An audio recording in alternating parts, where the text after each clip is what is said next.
Cold email has changed more in the last year than it did in the 5 years before that. And if you plan on doing things like blasting templated emails, swapping in first name and calling it personalization, or anything of that nature going forward, you're in for a pretty hard time.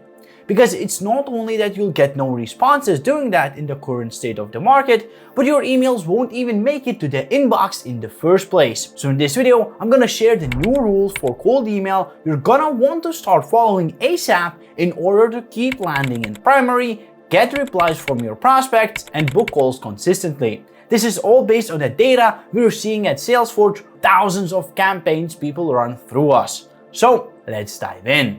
Rule number 1, every email has to be unique. So the first rule, and honestly the biggest shift in cold email right now, is that every single email you send has to be unique. Not unique enough, not just swapping the first name and company name. No, actually unique. And the reason for that comes down to 2 things. The first one is deliverability. Gmail, Outlook, and basically every major email service provider are running filters that scan what's leaving your domain. And when those filters pick up on the same structure, the same wording, and the same sentences going out across hundreds of thousands of emails, they treat that as automation. And automation to them means spam. So your emails get flagged and pushed to the spam folder before your prospect ever gets a chance to see them. This is where so many people get stuck. They look at their numbers, see a terrible reply rate, and immediately think that the copy must suck and that they need to rewrite it. So they go back, tweak the subject line, rework the offer, and change the CTA. But none of that was the issue. The emails were just never making it to the primary inbox in the first place. You could have the best cold email ever written, but it doesn't matter if it's sitting in the spam folder that your prospect never checks. It's a deliverability problem disguised as a copy problem, and you can rewrite your email 10 times over, but if the content is still templated, the result is gonna be the same. Let's say your templated email do make it through the filters though, and actually land in the inbox. Well, you still have a second problem, and that's engagement. Your prospect is getting cold emails all day long, and they've seen the same patterns over and over again. So when they open something that says, "Hi, first name, I notice your company is growing fast," they already know what that is before they finish reading. They know it's a template and they're clicking out of the email. This type of generic personalization where you just plug in first name or company name is almost worse than no personalization at all, because it tells the prospect right away that this email was blasted to a list and they happen to be on it. So templates hurt you on both sides. The spam filters catch them, and even when they slip through, the person reading their email is going to ignore them. Now for a while, there was a workaround for this called Spintax. The way Spintax works is you take a word in your email and write out a few synonyms next to it. So every time the email sends, the system randomly picks one. Instead of every email starting with hello, Spintax might make it say hey, hi, or howdy. You do that across enough of the emails, and technically you've got thousands of slightly different variations going out. And a couple of years ago, that was enough to dodge the filters. But now they're smart enough to see that shuffling a few words around doesn't actually make an email unique. The structure is the same, the offer reads the same, and the CTA is the same.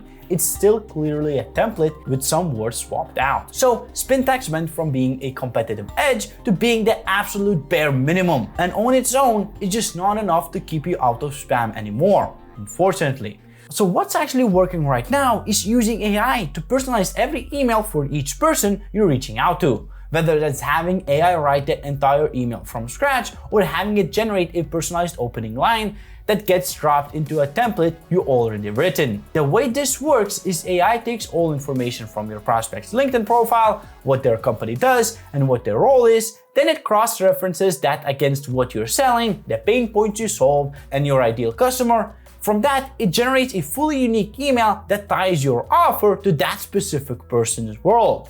So you're not writing one email and blasting it to a list. You're sending a different, unique email to every single person. That changes the deliverability game completely, because the email providers aren't seeing repeated content anymore. They're seeing what looks like thousands of individual genuine conversations. And on the engagement side, your prospect is reading something that actually relates to them, instead of a generic template that could have been sent out to quite literally anyone in their industry. This is why AI personalized cold emails consistently pull 2 to 3 times the reply rate compared to running a typical template. Now, if you're wondering how this is actually done aside from me just saying AI can do personalization cold email for you, the best way to do it is using a tool like Salesforce. In Salesforce, you first set up your product. This is the information about the product you're selling, the pain points, the cost of inaction, the solution, what does your product actually do. This is the first part of the information that will be tied together to write the message. And what you do is in the sequence builder, you click Generate with AI. This way you can select the contact information source. Is it LinkedIn profile, website, or both? This is basically where the AI will pull prospects information from and use this together with the product information to write the fully personalized and unique email for each recipient. Like in this example, hey Philip, cold email deliverability issues are a pain. Or next example, hey Frank, as you can see,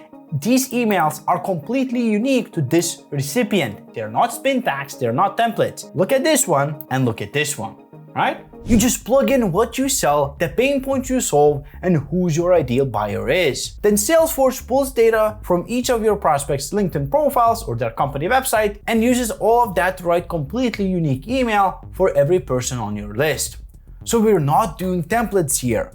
No spin tags, every email is actually written individually and uniquely at scale with AI. Apart from this, I pretty much use Salesforce for anything and everything related to it, from personalization to lead generation to actually sending. And if you want to give it a try yourself, you can get started for free with the first link in the description. But let's keep going. Rule number 2, prioritize lead quality over lead volume. So the most common advice you'll hear online when it comes to cold email is just send more emails. You'll send 1,000 cold emails and get 0 replies. And then people will just tell you, send 5,000 more. But that advice is terrible, because if you're sending thousands of cold emails and getting nothing back, the issue is almost never volume. It's that the prospects you're reaching out to have no use for what you're selling. They don't have the problem you solve, they don't have the budget, or they're just not the right person for your offer. So that's a targeting problem, not a volume problem. Think about it like this. Who's gonna get more replies? You sending emails that are relevant to 1,000 prospects who actually suffer from a problem your product solves and have a budget to pay for it, or someone else blasting 10,000 cold emails to everyone they can find. You will, every single time, even with fewer emails, because that other person is reaching out to inactive mailboxes, people with no decision-making power, companies with 1,000 employees who would never hire an outside service, and prospects who don't have the budget to buy your stuff. That's simply spray and pray, and it doesn't work anymore. So to actually find high quality leads, you need a tight ICP before anything else. And I mean actually niche down here, not just agencies or SaaS companies. You want to know the specific role, the industry, the company size, the revenue range, the location, and ideally what tools they're using already. So instead of targeting just agencies, you target founders and sales managers of lead generation agencies in the United States making over 100,000 a year with fewer than 50 employees. That level of specificity is what makes an actual difference in your metrics. Once you have that locked in, there are a couple of ways to find these people. My personal favorite is scraping communities. These are places where people come to learn and get better at the exact thing your product solves. So for example, if you're selling a UGC creation tool, you'd go scrape Facebook groups or school communities where e-commerce brand owners are talking about content and ads. Because those are people who are already trying to figure out content creation and just haven't found the right solution yet. These communities are an obvious goldmine because you already know they have a problem. The second approach is following buying intent signals. If someone is hiring a TikTok intern, that's a signal they might be interested in short-form content agency. Or if a company just raised funding, they're about to scale and they probably need pipeline. Job postings, acquisitions, and new product launches are all signals that someone is in motion and might be ready to buy. So put in the time to figure out where your ideal prospects hang out and what signals indicate they're in pain. For example, there are new products launching on Product Hunt every day. What you can do is scrape the ones in your niche, find emails of the team and their contacts, for example, this person's LinkedIn profile and website, and reach out to them. Because these posts are brand new, they launch every day and literally hundreds of products, you have hundreds of leads to reach out to every day. Hot leads that are trying to grow, that are still active and are likely suffering with a problem your product solves based on what you're actually selling. The third method is using AI to find your perfect fit prospects. To do this, you can use Salesforce's tool called LeadsForge. This tool makes building high-quality lead lists as easy as talking to a friend. You simply describe your ideal customer in a natural language. For example, here, we use the lead information we talked about previously, and we got 28,000 leads pulled from a database of over 500 million contacts. Leads that actually match our ICP. So instead of manually scraping and piecing lists together from 5 different places, you can get your list built in one spot. Now, if you used LeadsForge, you can skip the next step. But if you scrape the leads or bought them from anywhere else, you're going to want to validate every single email before you send outreach. If you skip this step, you're gonna bounce off invalid mailboxes and your sender reputation is gonna crumble. Bounce rate needs to stay below 1%. If it goes above 3%, stop everything immediately and fix your list. Because one bad sequence blasting emails to unvalidated addresses can destroy your entire infrastructure.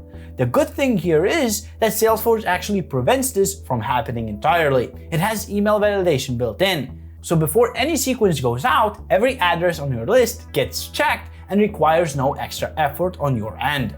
So from finding the right leads to making sure their emails are actually valid before you send is all taken care for you. Rule number 3. Your offer needs to be hyper-specific. Even if you nail your emails and lead quality, none of it matters if the way you present your offer sucks. You can't get away with being broad anymore. The way to win with cold email now is to make it seem like one-to-one conversation. And if it feels like one-to-many blast, your results will tank. A well-presented specific offer comes down to 4 things, and you want to hit at least 3 of them in your email. First is the result.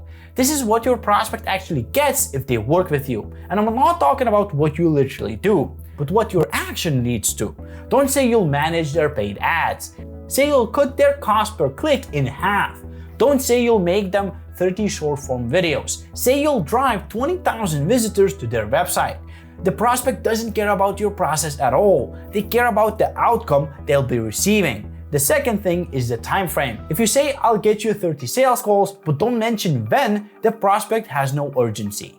But 30 sales calls per month is way more compelling than just 30 sales calls. Remember that if your competitor mentions a time frame and you don't, they will be the one getting the reply instead of you.